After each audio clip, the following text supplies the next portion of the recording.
Welcome back students. हम पढ़ रहे हैं ethics, integrity and aptitude for GS paper 4। बात करें प्रीवियस लेक्चर की तो उसमें हमने कंप्लीट किया है टॉपिक एसेंस ऑफ एथिक्स। उसमें हमने क्या पढ़ा है? उसमें पढ़ा है हमने एथिक्स के बारे में। हमने जाना एथिक्स क्या है, हम एथिक्स से क्या क्या कर सकते हैं, एथिक्स क्यों इंपॉर्टेंट है एक पब्लिक सर्वेंट की लाइफ में, और क्या जाना। हमने एथिक्स को रिलेट कराया लॉ से, रिलीजन से। उसके बाद हमने कुछ एथिकल टर्म्स पढ़े या टेक्निकल टर्म्स पढ़े, जैसे ethical competency, ethical intelligence, ethical response. उसके बाद हमने जाना ट्रस्ट के बारे में, या कहें ट्रस्ट वर्दीनेस के बारे में, जो डिपेंडेंट था ऑनेस्टी पे, नॉन वायलेंस पे, फिडेलिटी पर। हमने ऑनेस्टी को रिलेट कराया ट्रूथफुलनेस से, और ट्रूथफुलनेस को दोबारा ट्रस्ट से कनेक्ट कराया और उसमें एक साइक्लिक रिलेशन देखा। फिर लास्ट में हमने देखा एथिक्स क्या नहीं है। हमने देखा एथिक्स रिलीजन नहीं है, एथिक्स लॉ नहीं है, एथिक्स पर्सनल चॉइसेस भर अकेला नहीं है, एथिक्स इससे कुछ ज्यादा है। सही और गलत की जानकारी, सही और गलत एक्शन लेना, इसकी जानकारी, और अगर सही ले रहे हैं डिसीजन तो उसके पीछे रीजनिंग क्या है। इसके अलावा एथिक्स क्या है? एथिक्स हमें जानकारी देता है मोरल डायलेमा को सॉल्व करने की। जब हम पब्लिक एडमिनिस्ट्रेटर बन के जाएं, जब भी दो राइट के बीच हमें एक राइट छोड़ना पड़े और दूसरा राइट को चुनना पड़े, तो हम ये क्यों कर रहे हैं, इसके पीछे की रीजनिंग दे पाए। तो वो रीजनिंग हमें पता लगती है किससे? एथिक्स से। तो आज उसी को कंटिन्यू करते हैं, और जो अपना नेक्स्ट टॉपिक है determinants and consequences of ethics in human actions. तो आप सिलेबस पढ़ेंगे तो यहाँ पर क्या है, एक्शन क्या नहीं है, यहाँ पर आइडिया तो नहीं है। अकेला आइडिया की बात नहीं है, ये थ्योरी वाला टॉपिक नहीं है, ये एक्शन वाला टॉपिक है। मींस यहाँ पर प्रैक्टिकल चीजें पढ़ी जाएंगी। तो प्रैक्टिकल चीजें क्या पढ़ी जाएंगी? इसको अप्लाई किया जाता है topic ethical concerns and ethical dilemmas. अब आपका डाउट आएगा, sir ethical concerns, ethical dilemma, क्या ये सिमिलर टर्म है? तो मैं कहूंगा नहीं, इनके डिफरेंट डिफरेंट मीनिंग है। जैसे एथिकल कंसर्न्स में हम लोग एथिकल इश्यूज की चिंता करते हैं, मींस कहां पर रॉन्ग डूइंग है, रॉन्ग के बारे में चर्चा करते हैं। जबकि एथिकल डायलेमा में जनरली राइट वन और राइट टू, मतलब दो सही चीजों में जब चुनने की बारी आए तो किसको छोड़ा जाए, इसको छोड़ दिया जाए या इसको छोड़ दिया जाए, इसकी बात करते हैं। हम यूं ही नहीं छोड़ देंगे, मन किया तो छोड़ दिया, चलो ये अच्छा नहीं लग रहा छोड़ दिया, अकड़ बकड़ बम्बे वो करके ये छोड़ दिया, नहीं। हमें रीजनिंग देनी है, हमें बताना है हमने ये एक्शन नहीं लिया क्योंकि मेरे पास इससे अच्छा अल्टरनेटिव मौजूद था। उसके पीछे की फिलॉसफी बतानी है, थ्योरी बतानी है, प्रिंसिपल बताना है। तो वो बताने में, रीजनिंग में क्या मदद करेगा? अपनी डिटर्मिनेंट्स। तो ये जो टॉपिक है ये हमें रीजनिंग देने में मदद करेगा। जैसे अगर मैंने किसी की जान बचाने के लिए झूठ बोला, तो मैंने झूठ क्यों बोला? तो मैं कहूंगा मैंने पर्सनल इंटरेस्ट को किनारे किया और ह्यूमन डिग्निटी के बारे में सोचा, ह्यूमन लाइफ के बारे में सोचा। तो मैं ये जो भी रीजनिंग दे रहा हूं इसके पीछे मैंने क्या सोचा होगा, इस सोच को बनाने में ये टॉपिक हमारी मदद करता है, डिटर्मिनेंट्स ऑफ एथिक्स। मतलब जब हम एथिकल एक्शन ले लें और फिर हमसे कोई क्वेश्चन करे तो हम बता दें कि हाँ ये कारण रहे हमें ऐसा करने के लिए। जैसे अगर आप भगत सिंह जी से पूछेंगे कि आपने असेंबली में बॉम्ब क्यों फेंका, क्या ये एथिकल था? तो वे कहेंगे जी हाँ ये एथिकल था। आप कहेंगे क्यों? तो वो कहेंगे मेरे बम फेंकने से किसी की जान नहीं गई, मींस मैंने वो स्थान चुना जिससे किसी भी, चाहे भारतीय हो चाहे ब्रिटिश हो, किसी की भी जान नहीं जाएगी। दूसरा, वो कह रहे हैं इसके पीछे एक कारण था। क्या था कारण? मुझे उस बहरी अंग्रेजी सरकार को कुछ सुनाना था, तो मेरे कुछ एंड रिजल्ट्स थे। मैं सरकार को सुनाना चाहता था और कहना चाहता था सुनो बहरी सरकार, आपके अत्याचार बहुत हो गए, आप मेरी भी बात सुनिए। तो उन्होंने एक रीजनिंग दी, फिर कहा कि मेरा ये एक्शन एथिकल इसलिए है। तो ये रीजनिंग के बारे में हम पढ़ेंगे।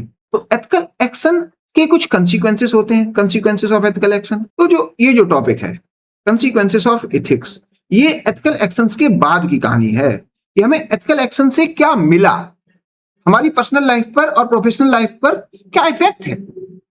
हमारा ट्रस्ट साइज जनता में बढ़ गया, हम एथिकल एक्शन लेने लगे, परिवार में भी हमारा ट्रस्ट बढ़ गया, हमें कंसाइंस डेली गिल्ट से मारती नहीं है, आसानी से नींद आ जाती है, नींद की दवाई नहीं लेनी पड़ती। तो ये कंसिक्वेंसेस ऑफ एथिकल एक्शन है एक पर्सनल और प्रोफेशनल लाइफ में।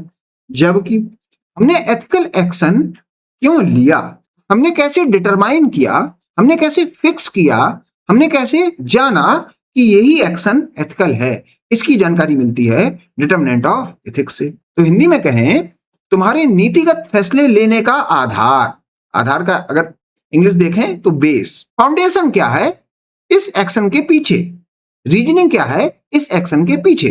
तो डिटरमाइन का मीनिंग होता है इस्टेब्लिश और डिसाइड। तो आपने कैसे डिसाइड किया, इस्टेब्लिश किया कि आपका एक्शन यही है और ये एथिकल है। After a calculation, investigation, experiment, survey और स्टडी। तो इनकी वजह से आपने कोई एक एक्शन लिया, मींस आपने कोई रीजनिंग दी या फिर कुछ गाइडिंग प्रिंसिपल्स रहे होंगे जिसकी वजह से आपने एथिकल एक्शन लिया। मैं कुछ क्वेश्चन पुट करूंगा, आपको समझ में आ जाएगा हम इस टॉपिक में क्या पढ़ेंगे। What determines your ethics in a given situation, what influences your decision in a particular situation, what is your approach to decide ethical action, what reasoning will decide my ethical actions. कुछ समझ में आया? शायद अभी नहीं। एक example देता हूं। मान लीजिए आप काली अंधेरी रात में एक जंगल में जा रहे हैं, आपको कुछ भी नहीं दिख रहा, विजिबिलिटी कितनी है 1 मीटर, और आप एक पाथ ढूंढना चाह रहे हैं जिससे आप उस जंगल से निकल जाए। अब बाई चांस आपके पैर में एक चीज टकराती है और वो होती है टॉर्च। उस टॉर्च को आपने जलाया, इधर उधर घुमाया, एक जगह टिकाया, रास्ता मिल गया, आप निकल गए, रोड पे गए, बस पे बैठे, घर पे पहुंच गए। ये हुआ। फिर आपसे किसी ने पूछा जंगल में रास्ता किसने दिखाया था, तो आप कहेंगे अरे भगवान की कृपा हो गई, वो एक टॉर्च मिल गई, तो उससे ही मैंने डिटरमाइन कर पाया अपना रास्ता, फिक्स कर पाया अपना रास्ता। उस टॉर्च ने मुझे आज यहां तक पहुंचा दिया, भगवान की कृपा से बच गया। ये समझा आपने? तो डिटर्मिनेंट्स ऑफ एथिक्स क्या करते हैं, उस टॉर्च की तरीके से हैं जो आपको रास्ता दिखाने में मदद करते हैं। फिर उसके बाद रास्ते पे तो आपको ही जाना। अब शायद आप समझ पाए होंगे इस वर्ड का मीनिंग। ये मैंने इतनी कहानी आपको क्यों बताई? ये इसलिए बताई, स्टूडेंट्स कंफ्यूज करते हैं इस टॉपिक को सोर्सेस ऑफ एथिक्स से। वो समझते हैं जो सोर्सेस ऑफ एथिक्स हैं वो ही डिटर्मिनेंट्स ऑफ एथिक्स हैं। ऐसा नहीं है। सोर्सेस ऑफ एथिक्स तो क्या हो सकते हैं? रिलीजन भी हो सकता है, लॉ भी हो सकता है, सोसाइटी एट लार्ज भी हो सकती है जिसको हम कहते हैं कस्टमरी मोरालिटी, और क्या हो सकता है? कॉन्स्टिट्यूशन हो सकता है जिसको कहते हैं कॉन्स्टिट्यूशनल मोरालिटी, और क्या हो सकता है? एजुकेशन सिस्टम हो सकता है, और बहुत लंबी लिस्ट है। ये तो सोर्सेस ऑफ एथिक्स है। जबकि डिटर्मिनेंट ऑफ एथिक्स है रीजनिंग। देखिए तो क्या है वो रीजनिंग? तो डिटर्मिनेंट का मीनिंग क्या है? Determine, influences, approach, reasoning. तो ये सब डिटर्मिनेंट्स ऑफ एथिक्स के मीनिंग है। एक मैंने न्यूज़पेपर की जो आर्टिकल है उसका कटिंग लगाया, ये determinant for strong institutions accountability. मतलब अगर इंस्टीट्यूशन स्ट्रॉन्ग है, एथिकल है, तो वो कैसे तय हो रहा है कि वो एथिकल है? तो उसके पीछे अकाउंटेबिलिटी है। मींस अगर अकाउंटेबिलिटी है तो इंस्टीट्यूशन स्ट्रॉन्ग है। तो स्ट्रॉन्ग होने में किसने मदद की? अकाउंटेबिलिटी ने। तो अकाउंटेबिलिटी क्या हो गई? Determinant of strong institution. Accountability ने तय कर दिया कि इंस्टीट्यूशन स्ट्रॉन्ग होगा, जैसे टॉर्च ने तय कर दिया कि अब आप ये रास्ता ले लीजिए और घर निकल जाइए। अब देखते हैं क्या है डिटर्मिनेंट ऑफ एथिक्स। एक तो है ड्यूटी एथिक्स, एक डिटर्मिनेंट है एंड रिजल्ट का, एक है पर्सनालिटी ऑफ स्टेक होल्डर। तो इसको कहते हैं डियोंटोलॉजी। डियोंटोलॉजी यहीं पर लिख लीजिए आप। एंड रिजल्ट वाले को कहते हैं कंसीक्वेंशलिज्म, कंसीक्वेंशियलिज्म, या दूसरा नाम है टेलियोलॉजी। और पर्सनालिटी ऑफ स्टेक होल्डर्स को देखा जाता है वर्च्यू एथिक्स में। ये कुछ कठिन से आपको नाम लग रहे होंगे, बड़ा कॉम्प्लेक्स समझ में आ रहे होंगे, लेकिन मीनिंग में बहुत इजी है। जैसे अगर आप ड्यूटी पर फोकस करेंगे तो किसको भूल जाइए? एंड रिजल्ट को भूल जाइए और पर्सनालिटी को भूल जाइए। अगर एंड रिजल्ट पर फोकस करते हैं तो भूल जाइए क्या है ड्यूटी, क्या है पर्सनालिटी। हाँ, अगर पर्सनालिटी की बात करते हैं तो उसमें ड्यूटी और एंड रिजल्ट को भूल भी सकते हैं और नहीं भी भूल सकते, वो अलग बात हो गई, डिफरेंट बात। इन दोनों का कोरिलेशन तो आपस में ज्यादा होता है, जबकि ये मिक्स होकर चलता है। अब देखते हैं क्या मैं ये बात कह रहा हूं। देखिए ह्यूमन एक्शन है, ये है ह्यूमन एक्शन, ये टाइमलाइन है ह्यूमन एक्शन की, और ये उसका रिजल्ट है। ठीक है, रिजल्ट तो एक पॉइंट पे मिलेगा, जबकि एक्शन एक प्रोसेस है, एक्सटेंडेड टाइमलाइन में हो रही होगी। जो डियोंटोलॉजिस्ट है ये वाला, ये कहेगा मैं इस पर ही फोकस करूंगा और इसमें ही इथिक्स लगाऊंगा, मुझे नहीं मतलब रिजल्ट क्या रहेगा। जैसे अब लगाइए वॉर, वॉर हो रहा है, डियोंटोलॉजिस्ट कहेगा कि वॉर जस्ट वॉर होना चाहिए, मतलब वहां पे बेगुनाहों की जान नहीं जानी चाहिए। चाहे मैं वॉर जीतूं या हारूं, विन या लॉस, मुझे उससे फर्क नहीं पड़ता। मेरे लिए प्रोसेस इंपॉर्टेंट है वॉर की। सैनिक से सैनिक लड़े, मिसाइल से मिसाइल टकराए, ना कि मिसाइल किसी सिविलियन पे गिरे जाके। तो इस बात का ध्यान कौन रखेगा?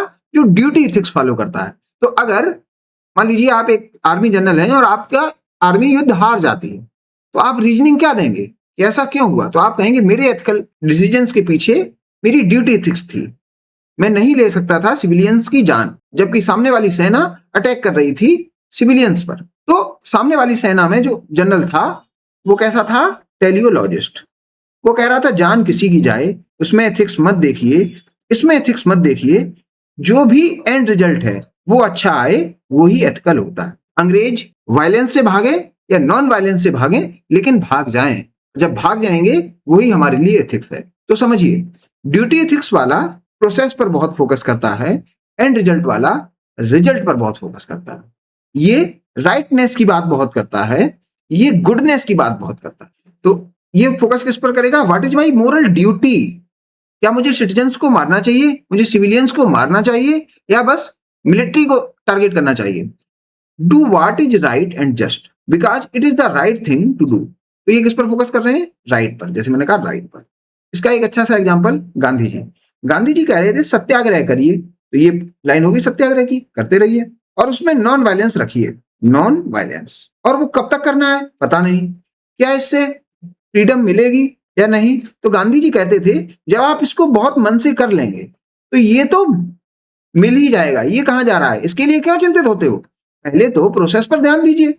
तो गांधी कहते हैं ड्यूटी पर आप जब फोकस करेंगे तो आपको राइट्स तो अपने आप ही मिल जाएंगे, आपके अधिकार अपने आप ही मिल जाएंगे। तो अधिकारों के पीछे मत भागिए, या in other words and result के पीछे मत भागिए, भागिए तो प्रोसेस के पीछे, कर्म के पीछे। काम आपका एथिकल होना चाहिए, तो रिजल्ट्स तो एथिकल आएंगे ही आएंगे। जबकि एंड रिजल्ट पर फोकस करने वाले आप कह सकते हैं, मान लीजिए भगत सिंह, वो क्या कह रहे हैं? वो कह रहे हैं चाहे बम फेंकना पड़े, चाहे किसी को गोली मारनी पड़े, ब्रिटिशर्स को गोली मारनी पड़े, लेकिन हमें आजादी चाहिए। तो हमारे लिए एथिकल एक्शन क्या है? वो सभी एक्शन एथिकल हैं जो हमें आजादी दिलाने में मदद कर रहे हैं। तो किस पर फोकस है? आजादी, एंड रिजल्ट पर। यहां पर क्या है?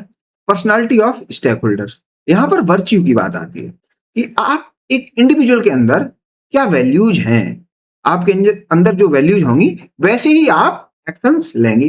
Respect the personality, feelings, right and interest of all stakeholders. तो यहाँ पर खुद की पर्सनालिटी के बारे में भी है और सामने वाले की पर्सनालिटी को भी देखना है। अब देखिए example, I should not lie because honesty is my duty. मैं झूठ नहीं बोलूंगा, ऑनेस्टी को मैं ड्यूटी मान के चल रहा हूं, चाहे सच बोलने से सामने वाले की जान चली जाए। मुझे एंड रिजल्ट पर फोकस नहीं करना है। यहां पर क्या एग्जांपल है? I should take the decision that benefits the maximum people and reduces harm. तो यहां पर देखिए टर्म है मैक्सिमम, यहां पर नहीं है ऑल, मतलब ज्यादा लोगों का भला हो जाए, सबका गुड हो जाए, बस मुझे इस पर फोकस करना है, मुझे एंड रिजल्ट पर फोकस करना है। और वो एंड रिजल्ट कैसा? कि सबका भला ना हो लेकिन ज्यादातर का भला हो जाए, और हार्म कम हो जाए, ना कि हार गायब हो जाए। यहां पर क्या है? I should consider how my action affects each person involve and respect there dignity. तो ये सामने वाले को देखने की बात है, उसकी डिग्निटी की बात है, उसकी और वर्च्यूज को देखकर चलने की बात है। तो ये तीनों डिटर्मिनेंट्स ऑफ एथिक्स हम बड़े ध्यान से पढ़ेंगे। अब हमें करना क्या है? मान लीजिए हम एक पब्लिक सर्वेंट है, तो पब्लिक सर्वेंट को इनमें से एक बैलेंस बनाकर चलना पड़ता है। Balance, best ethical action come from balancing duty and result and the personality of stakeholders. तो आप जो भी डिसीजन लेंगे एक केस स्टडी में, तो बैलेंस्ड अप्रोच रखिएगा। आप किसी एक की तरफ ज्यादा टिल्ट मत होइएगा, जब तक कि कहा ना जाए या पूछा ना जाए कि डियोंटोलॉजी लगाइए या कंसिक्वेंशलिज्म लगाइए या वर्च्यू एथिक्स लगाइए। केस स्टडी देखते हैं। मान लीजिए, इसको मैं आपको बता रहा हूं ऐसे ही, आप एक बोट में जा रहे हैं, आप 4 लोग हैं, बीच में सी स्टॉर्म आ जाता है और आपकी जो बोट है वो रास्ता भटक जाती है। आपको जहां जाना था आप वहां नहीं पहुंच पा रहे हैं और बीच समुद्र में कहीं फंसे हुए हैं। धीरे धीरे आपका खाना भी खत्म हो जाता है, फिर आप समुद्र के पानी पर सरवाइव करने लग जाते हैं। अब आप 4 लोगों में से एक जो बंदा है, मान लीजिए सबसे कम एज का है, वो जल्दी बीमार पड़ जाता है क्योंकि वो सी वाटर को कंज्यूम कर रहा है तो जल्दी बीमार पड़ जाता है। अब आप क्या देखते हैं, आप तीनों को भी भूख लगी होती है और वो तो मर ही रहा होता है। तो क्या अपनी भूख मिटाने के लिए सामने वाले की जान लेना अलाउड है? क्या आप ये रीजनिंग देंगे, यार ये तो मर ही रहा था, क्यों ना इसकी मरती हुई बॉडी से 3 की जान बचा ली जाए? या आप कहेंगे नहीं, मेरे लिए किलिंग बेकार सी चीज है, मैं किसी को जान मार कर अपनी जान नहीं बचा सकता, मेरा मेरा कर्म ये है ही नहीं, मेरा सिद्धांत ये नहीं है। तो अगर आप ये कह रहे हैं कि मैं यार इसको मार लूंगा और अपनी भूख मिटा लूंगा, एंड रिजल्ट क्या है? भूख मिटना, वो चाहे दोस्त की बॉडी को खा के मिटे या कोई फल खा के मिटे। तो मुझे प्रोसेस में नहीं जाना, अब क्योंकि हम फंसे हुए हैं तो हमें अपनी जान बचानी है, इससे अच्छा क्या है? तो ये भी एथिकल एक्शन हुआ एज पर टेलियोलॉजिस्ट। तो क्या आप ऐसे अधिकारी बनना चाहेंगे? तो केस स्टडी जब आएंगी तो हमें टेलियोलॉजिस्ट भी बनना पड़ता है, हमें कभी कभार डियोंटोलॉजिस्ट भी बनना पड़ता है। इस केस स्टडी में डियोंटोलॉजिस्ट क्या कहेगा? नहीं, मैं ह्यूमन डिग्निटी को सबसे सुपेरियर रखता हूं, डिग्निटी। तो सामने वाले की जो जान है मैं उसको सम्मान करूंगा, मैं उसकी लाइफ का सम्मान करता हूं। जब मैं उसका सम्मान करता हूं इसीलिए मैं अपना सम्मान करता हूं। मेरे लिए दोनों की लाइफ बराबर है, इक्वलेंट है, कोई डिस्क्रिमिनेशन नहीं है लाइफ में या डिग्निटी में। इसलिए मैं इसको मार के खाऊंगा नहीं, चाहे मेरी लाइफ क्यों ना चली जाए। अगर आप ये बात कर रहे हैं, आप कह रहे हैं मुझे नहीं मतलब मैं जिंदा रहूं या मर जाऊं, तो ये जो बात है ये ड्यूटी एथिक्स की बात है। अब आप समझ गए होंगे क्या है ड्यूटी एथिक्स, क्या है टेलियोलॉजी। तो एथिकल क्वेश्चन क्या है?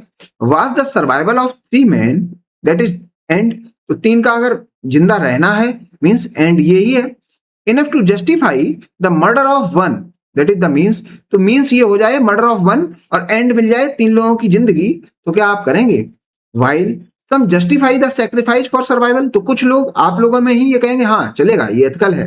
Others view the means as absolutely unethical, तो दूसरों के लिए ये अनएथिकल हो जाएगा। मींस टेलियोलॉजिस्ट जो कहते हैं वो डियोंटोलॉजिस्ट के लिए अनएथिकल हो जाता है, और जो डियोंटोलॉजिस्ट कहते हैं वो बात टेलियोलॉजिस्ट को समझ में नहीं आती। तो determinants of ethics in human action, अब स्टार्ट करते हैं टॉपिक। तो यहां पर मैंने लिख दिया है डिटर्मिनेंट्स है, क्या नहीं है? सोर्सेस नहीं है, दोनों टॉपिक अलग है। डिटर्मिनेंट्स मीन कि डिटरमाइनिंग और काउजल एलिमेंट और फैक्टर, तो जैसे उस अंधेरे जंगल में काउजल एलिमेंट और फैक्टर क्या था? वो टॉर्च। वैसे ही एथिकल एक्शन लेने में उसकी रीजनिंग के लिए आपको जरूरत है डिटर्मिनेंट्स की। Education is an important determinant और cause of one outlook on life, तो आप जिंदगी में क्या करते हैं या जिंदगी के बारे में क्या सोचते हैं, आपकी जिंदगी कैसे कट रही है, इसके पीछे जाएं तो इसके पीछे ये जिंदगी किसने बनाई है? ये आपकी एजुकेशन ने वो जिंदगी बनाई है। मींस एजुकेशन एक डिटर्मिनेंट है आपकी करंट लाइफ के बारे में। ऐसे ही डियोंटोलॉजी एक डिटर्मिनेंट हो सकता है आपके एथिकल एक्शन के पीछे। जैसे आप अगर उस बंदे को नहीं मारेंगे तो आप फिर क्या कहेंगे? मैंने इसलिए नहीं मारा क्योंकि मैं ड्यूटी पर बहुत फोकस करता हूं, ह्यूमन डिग्निटी पर बहुत फोकस करता हूं, मेरे कर्म में किसी को मारना अलाउ है ही नहीं। अगर आप मार के खा जाते हैं और जिंदा बच जाते हैं और कोई आपसे पूछता है आपने ऐसा क्यों किया, तो आप कहेंगे मैंने डिटरमाइन ये इसलिए किया क्योंकि मेरे लिए एंड इंपॉर्टेंट है, और कम से कम 3 लोगों की तो जान बच रही थी, एक की जान तो जा ही रही थी। Sources of ethics that is religion, philosophy, culture, law is different topic and determinants of ethics is all together different topics. तो वही बात repeat, determinants means something that affects what happen in a particular situation, means determinant की वजह से जो effects दिखते हैं वो क्या है? एथिकल एक्शंस होते हैं। डिटर्मिनेंट की वजह से एथिकल एक्शंस होते हैं। What would influence your cause of action, तो आपका कॉज ऑफ एक्शन कैसे हुआ, किसने इन्फ्लुएंस किया आपको ये करने के लिए? आपने किसी की जान ली, आप किससे इन्फ्लुएंस हो गए? तो आप कहेंगे मैं तो एंड से इन्फ्लुएंस हो गया, मुझे लग रहा था 3 लोगों की जान बचनी चाहिए, मैंने उसको मार के मैं खा गया। An element that determines an outcome, तो फिक्स एन आउटकम, डिटरमाइंस का मींस फिक्सेशन, हमने फिक्स कर दिया आउटकम, और यही एथिकल कह दिया। Your boss asked you to do something wrong, आपके बॉस ने किया कि कुछ गलत करना है, मान लिया उसने ऑर्डर दे दिया।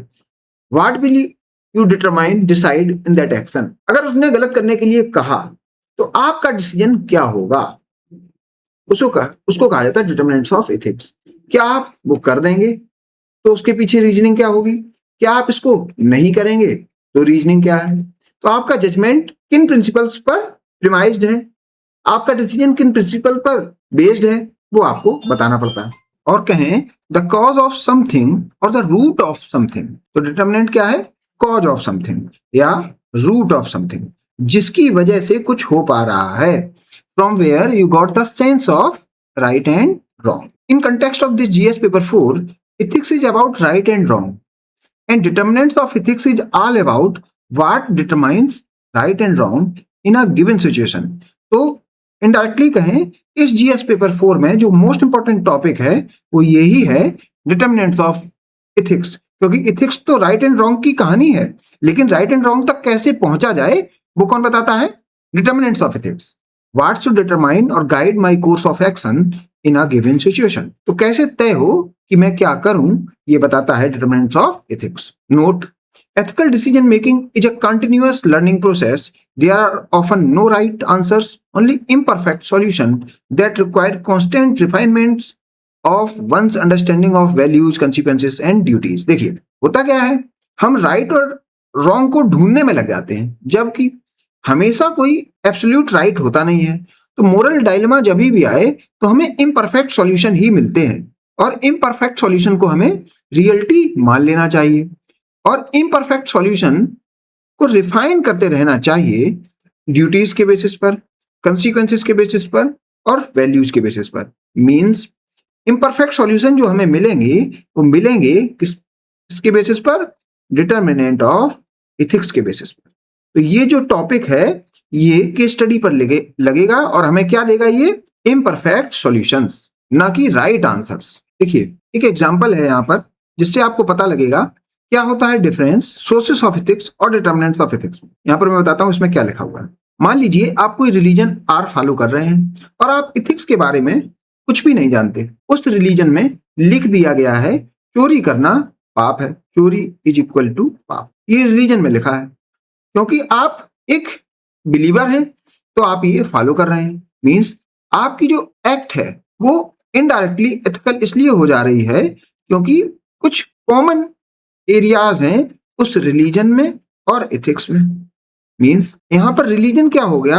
Source of ethics.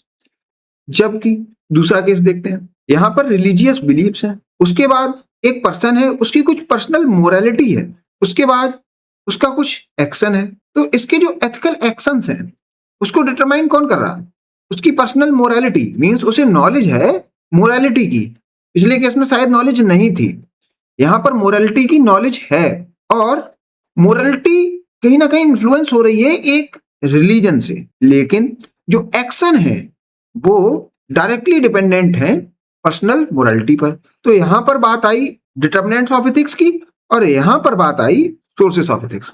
अब देखिए एथिकल एक्शन ये लिखिए, इससे पहले डिटर्मिनेंट्स ऑफ एथिक्स लिखिए, इससे पहले पर्सनल मोरालिटी लिखिए, और पर्सनल मोरालिटी और रिलीजन ऐसे आ रहा है। तो आप समझे ये सोर्स ऑफ एथिक्स है क्योंकि कुछ ना कुछ कॉमनैलिटी है सोर्स ऑफ एथिक्स। उसके बाद पर्सनल मोरालिटी हो गई, वही डिटर्मिनेंट ऑफ एथिक्स को गाइड कर रहा है, उसकी वजह से एथिकल एक्शन है। एथिकल डिसीजन मेकिंग का मतलब क्या? The person decides not to steal a wallet that they found on the ground even though they have the opportunity to do so. अगर मौका लगे भी चोरी करने का फिर भी ना करें, उसको कहते हैं एथिकल एक्शन। ऐसा नहीं कैमरा लगा इसलिए चोरी नहीं कर रहे, नहीं, कैमरा ना हो, सामने वाला ना हो, कोई देख ना भी रहा हो, क्योंकि आप खुद को देख रहे हैं, इसलिए वो ethical action. In this example the person's religious belief are the source of their ethical principles. यहां पर देखा, but their personal values and beliefs are the determinant of their ethical decision making. तो ये जो बात है ये डिटर्मिनेंट की है, ये जो बात है रिलीजियस बिलीफ ये सोर्स की है, और मैंने आपको वेन डायग्राम से भी बता दिया।